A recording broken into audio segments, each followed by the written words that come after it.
Hello, my name is Mark Durham, the Director of Clinical Education for Crosstex, a Cantel medical company.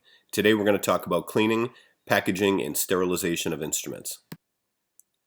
Our mission is dedicated to delivering innovative infection prevention and control for patients, caregivers, and other healthcare providers which improve outcomes and save lives.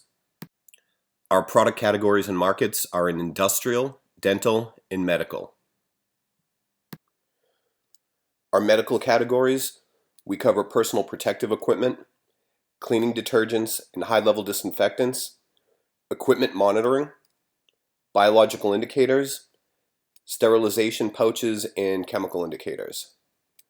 So, what is instrument reprocessing? Instrument reprocessing refers to the act of cleaning, decontaminating, and high-level disinfection or sterilization of reusable medical devices used on patients. As you can see in the bottom right-hand chart, not all states are required to report HAIs, but improperly reprocessed instruments have been documented by the CDC as one cause of HAIs, or healthcare-associated infections. So when it comes to best practice, compliance is very important. Best practice should be adhered to in any profession because they reflect the values of that profession. In healthcare, adherence to sterilization and high-level disinfection best practices ensure patient safety, as one of our greatest threats is associated with HAIs. In the US, it's estimated that 1 out of 25 patients contact at least one HAI during their visit to a healthcare facility. That's nearly 5,000 patients a day, with over 300 deaths each day. As you'll see in this slide, there are over 190,000 practices, 928,600,000 physician office visits annually, and over 6,000 surgery centers, 25 million ASC procedures performed annually. All it takes is one infection control breach to put an organization in the headlines. And if you look to the left, you'll see news that was put out based upon things that went wrong in ASCs and hospitals. And all it takes is one mistake and puts a hospital in jeopardy. So in 2015, a CDC advisory went out to all healthcare facilities instructing them to review their instrument reprocessing practices and ensure that they are monitoring their sterilizer performance routinely in accordance with industry standards.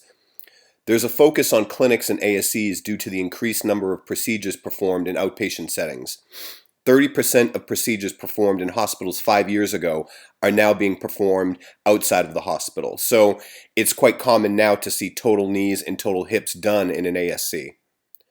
State health departments such as the AAHC, the Joint Commission, and CMS have put an emphasis on surveying cleaning, disinfecting, and sterilization practices. In the U.S., medical device reprocessing best practices detailed in CDC guidelines for high-level disinfection and sterilization, AAMI standards, AORN guidelines for perioperative practice, along with other documents such as SG&A, which focus on high-level disinfection of GI scopes and endoscopes. With instrument reprocessing, there are 7 recommended steps for reprocessing. First is point of use preparation. That would take place either in the office or in the operating room. Next would be transport, cleaning and inspection, packaging, sterilization, quality assurance, and storage and delivery. According to standards, instruments should be pre-cleaned to remove gross soil immediately after use. Instruments should be treated with an instrument cleaner according to the instrument or device manufacturer's recommendation prior to transport. Contaminated instruments should be handled carefully using appropriate PPE or personal protective equipment to prevent infection and also to protect the employees. Contaminated devices should be placed in a sealed, leak-proof container displaying a biohazard symbol at point of use to prevent injuries or cross-contamination during transport to the processing area.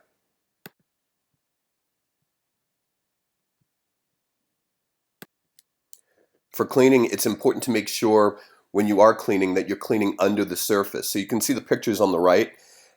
When you brush above the water line, you actually can produce aerosols and contaminants that would normally not be affected if you were cleaning under the water. So it's important to make sure when you are cleaning that it's done under the surface of the water.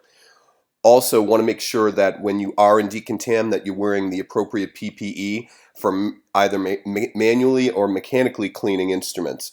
Quick cleaning removes blood much easier and can minimize instrument staining, corrosion, or pitting.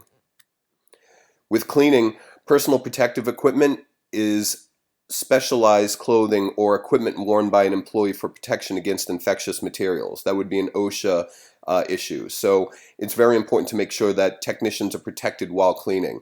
PPE is used in healthcare settings include a fluid-resistant glove, fluid-resistant gowns, masks or respirators, goggles, splash shields, and shoe covers. Also, when cleaning, you want to make sure that you're using approved cleaning solutions and cleaning brushes as commercial products not intended for use with medical devices, as they can cause damage or limit the cleaning effectiveness.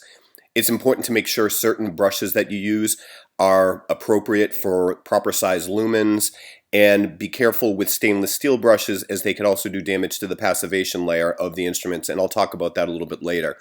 Reusable brushes should be cleaned and disinfected at the end of each day. Single-use brushes should be disposed of immediately after use. In this next slide, you'll see some products on the right-hand side, like scouring powders and abrasive pads. They should not be used at all for cleaning surgical instruments. Surgical instruments have a passivation layer on them that keeps them protected. Once you start hitting them with abrasives, like you see in the picture, it can start to remove the passivation layer and cause damage to the instruments. After manually cleaning, thoroughly rinse instruments with tap water and ensure that all debris and detergent residue is removed. Rinsing should be performed in a separate clean sink or basin. Be sure to follow cleaning detergent manufacturers' instructions for the number of rinses to be performed. Certain instruments may require several rinses, and always want to refer to the instrument manufacturer's IFU. In addition to manual cleaning, mechanical cleaning can be performed using an ultrasonic or under-the-counter washer or washer disinfector. If mechanical cleaning instruments and scopes, be sure to follow the manufacturer's instructions for use when doing that. Each instrument should be inspected critically before and after cleaning to make sure that there's no debris or residual damage or debris. Replace instruments as needed and never sterilize a dirty instrument. If it isn't clean, it can't be sterilized. For packaging, you want to make sure instrument packaging should be done in a clean, low contaminated area using FDA cleared products such as sterilization pouches, sterilization wraps, or sterilization containers. So as you can see in the picture to the right, there are pouches, wrap, and containment devices. With packaging, sterilization pouches are for packaging loose instruments and small lightweight items. These would be elevators, forceps, picks, stuff like that. You don't want to put heavy items into a peel pouch, as it may rupture them. Paper plastic pouches allow you to see the contents and come with built-in adhesive strips for sealing. It's important to remove all excess air prior to sealing the pouch, as it could make them rupture while they're being processed. For quality assurance, be sure to include a chemical indicator inside each pouch. Per CDC guidelines, this will verify sterilization parameters were met inside as well as outside of the pouch. This would monitor the time, temperature, and sterilant contact. To assist sterilization and drying, place pouches facing each other on dividers. So a lot of times people may place them flat, but pouches really should be laid on their side. This will help promote drying and sterilization efficacy. Sterilization wrap is ideal for packaging surgical kits, heavier devices that you would not put in a peel pouch. For sterility maintenance, be sure to use 2 layers of wrap per the industry standards and follow the manufacturer's clearance for packaging. So in the diagram below, it's showing sequential wrap. So in this case, an item would be placed on one wrap, it would be wrapped as you see in the picture, and then it would be wrapped again. There are some products out there that are 2 bound pieces of wrap, but it's most common to see the sequential wrap in ASCs and in the dental area. For quality assurance, include a chemical indicator inside to verify the sterilant reached the inside of the package. Wrap in a way that allows sterile presentation and aseptic delivery of the kit to the user. Saturated steam under pressure is one of the oldest methods used to sterilize medical instruments. The CDC recommends steam sterilization as the process of choice because it's efficient, fast, and inexpensive. There are other technologies such as ethylene oxide and hydrogen peroxide sterilization. These are not very commonly used on instruments that are used in an ASC. Usually those are used for items that are heat sensitive like cameras, drills, power equipment, light cords, such as that. Sterilization by heating distilled water under pressure. Moist heat is created and rapidly kills microorganisms. Some of the common parameters are what you'll see below, but a lot of these devices, it depends on what the manufacturer tells us to do for sterilization purposes. With monitoring, CDC guidelines state every week, every load, every pack. So one thing that's important to know is how often are you testing your sterilizers? So what type of sterilizer monitoring is occurring? Sterilizers should be monitored with the appropriate mix of biological and chemical indicators on a daily and per pouch basis. So for biologicals, you want to test the sterilizer at least weekly. It's best to test daily because there's a lot that can happen from one week to another. Type 5 integrating indicator to monitor every load, and steam chemical indicators to monitor every pack. So with the picture that you can see on the right, top hand corner is the biological, type 5 chemical indicator in the center, and then the pill pouch that has a built-in chemical indicator on the bottom right. Biological indicators provide users the highest level of sterility assurance and contain bacterial spores in a self-contained plastic vial. Sterilizers should be tested with the BI at least weekly, preferably daily. Daily testing helps offices that run their sterilizer frequently to identify sterilization failures sooner. The SporeView in-office biological indicator provides customers with test results in 24 hours. Testing is done by placing a BI or biological indicator inside of a peel pouch and running it along with the first load of the day. After processing, the biological indicator is then activated by crushing it on the side and then placing it into the incubator for 24 hours. You'll also see below that we need to make sure that biologicals are documented when they're planted and when they're read. So for tabletop sterilizers, the frequency should be a type 5 indicator should be included with every sterilizer load. FDA cleared equivalent in performance to a biological indicator. The rationale for this is the highest level of sterility assurance and confirms that the sterilizers are working properly between weekly biological indicator tests and identifies sterilizer failures immediately. Also eliminates the release of the non-sterile instruments. So you can see here in the picture the class 5 indicator located inside the tabletop sterilizer. Here you will see the sterilizer monitoring starting kit.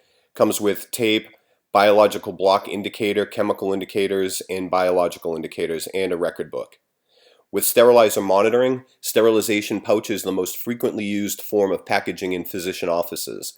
Per CDC guidelines, a multi-variable indicator should be included in every pouch to verify parameters for sterilization, which would be the time, temperature, and steam have been met. Sterilization pouches with SureCheck technology come printed with an indicator on the inside and on the outside. This eliminates the need for a separate indicator strip, saving money and reducing time and processing errors. While sterilizers can do mechanically fail, operator error is the leading cause of sterilization failure. So that could be a cold start, the wrong cycle, overloading, or improperly packaging. With storage and delivery, sterile items should be stored in a manner that reduces potential for contamination. The shelf life of items is event-related and depends on the quality of the packaging, storage materials, and how the conditions are in the area where it's being stored. It's important instruments must be allowed to cool to room temperature before handling. Sterile packages should always be handled with care. Avoid dragging, crushing, bending, compressing, or puncturing, as this will compromise sterility. Be sure to inspect sterile packages before distributing. Do not use any pack that is damaged, wet, stained, or open. So it's important to infection prevention practices, including cleaning, packaging, sterilization of instruments, are points of emphasis for CDC. Our goal at Crosstex is to provide you with products and solutions that will improve best practice and reduce cost. We appreciate your support. Here you will see information that you can contact Crosstex to receive a certificate. Thank you for your time and have a good day.